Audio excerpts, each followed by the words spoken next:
Obviously, you heard the Heather and Chancellor speak already, so why don't we open it up? Questions, please, and when you ask your question, please identify yourself and your media outlet. Heather, Will Graves with the Associated Press. Do you have a timeline on this? And I'm curious about the budget. I just lost a lot of money on the first question. No, I'm kidding.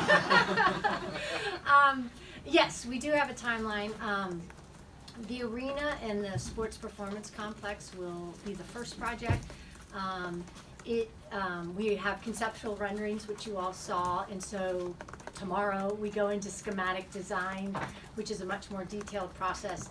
We will break ground in the summer of 2021, and it will open in the fall of 2023 for the arena and the sports performance complex. And then the indoor track and band complex is about a year behind. It'll stagger a year later. And it may, whether it opens in the fall of 2024 or the spring of 2024 is a little bit yet to be determined, but it'll be about a year behind the arena and sports performance complex. Heather, Jim Hammond, PantherLair.com. I know we already talked about women's lacrosse, but how's the project progress going with that project? Great. You know, we have a location for a stadium, and Emily's doing an incredible job recruiting the first class. We've got a staff now, and a dedicated place. That will be the third project in the Victory Heights division. And so we don't have a set timeline on that yet, but we absolutely know that it can fit where it's located on the OC lot. Jerry DePaul, Tribune Review. Heather, what facilities or parking lots or whatever already existing will be sacrificed for Victory Heights? Good question. So the arena and sports performance complex, there will be no facilities impacted. It's just the green bowl site right next to the Pitt here. For the indoor track and band complex, that's going to go on the back side of the cost center where the dome currently is. So the dome will be around for the next two more years, and then expect to relocate. And it times up well because we're opening a brand new rec center on campus, and it times up very similarly. So as that facility comes offline, the rec center will come online. And the neighborhoods will be touched? No. Chancellor Aaron Martin with WPXI. On that note, we've seen a lot of development in the lower hill with the Civic Arena project. How do you see this project potentially impacting the upper hill? Well, we're not, this project is really on the Pitt campus as it's understood by the neighborhood. So I don't anticipate the kind of dynamics that you've seen around the lower hill. That being said, anytime there's development and construction on the university campus, the neighbors care, and they should care.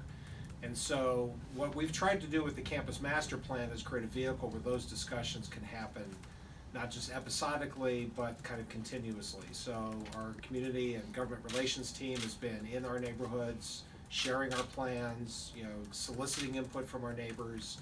And based on those reactions, at this point, we think people are pretty excited about it. Heather, Craig Meyer with the Post-Gazette.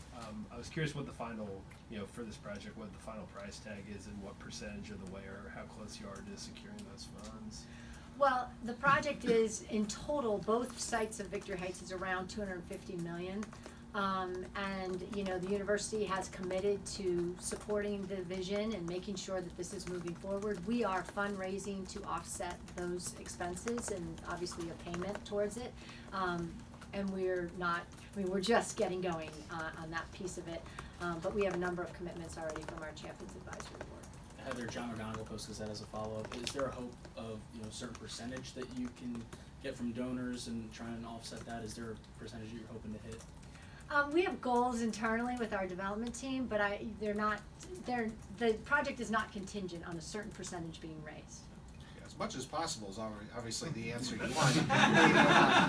The way this is being done, of course, the university is debt financing the project, which is why we're going to make the commitment that this is going to happen. And I think, particularly in the face of failed past promises to do this, it was an important step for us to make this commitment on a time certain and to do it. And the other thing, these questions about staging have come up. One of the reasons you see this particular staging has to do with there's other projects happening on campus, chillers, infrastructure. So, when you're in a dense urban environment, it's like dominoes. One project impacts the others. And we didn't think it was fair to put a lot of contingencies on this project, and then because it would have repercussions all over. That being said, you know, you pay back debts. And, you know, the question is where those revenues come from. So to the extent we maximize fundraising support, it really provides the athletics program with that flexibility to continue to compete and grow in the future. If those, you know, if the fundraising performance isn't there, you know, that's kind of a tax on our future, if you will. And so that's why we think we actually think the donor base and fan base for the University of Pittsburgh is going to be really excited about this. This is such a high impact investment. It's really exciting. It's going to touch these student athletes in a direct way. So we think it's going to be a big fraction, even though we're not tied to any particular one. If we could take just a couple more questions, please. Heather Allen Back. Saunders from Pittsburgh Sports. Now, I know this has been a vision that you've been talking about since almost right after you got here, but how much has the success of the volleyball team helped to move this thing along or made it a bigger priority in people's minds, maybe with donors? You know, I just think volleyball has raised the awareness of how you can be successful here at Pitt and start to build something. But I really feel that in order to sustain that level of success, we've got to match the investment from a facility standpoint. You know, I mean, it certainly helped because I think people realize that success can be realized here at Pitt, but it's not. It wasn't the impetus by any means. I believe there's a couple in the back. Joe Gustino from KDK Radio. How's parking? It's always a question for Oakland, parking. Are you taking away parking for some of these facilities, or are you putting in parking? How's it going to work? Not for the arena and the sports performance complex, and not for the indoor track and band facility. The parking will not be impacted. Obviously, we have complex parking plans as a part of the campus master plan, and they've definitely thought through the parking issues and challenges here, but it's not. We're not removing parking for those two projects. Please. Heather, what happens, Sue Jones, U-Times, what happens to Fitzgerald Fieldhouse when all this is done, and Trees Hall? That is yet to be determined. Those obviously will not be necessary for continued athletic facility project, uses. And I think it'll be a part of our campus planning as we move forward. What's the best use of the Fitzgerald Fieldhouse site? And then what is the best use of Trees Hall? We have not yet determined.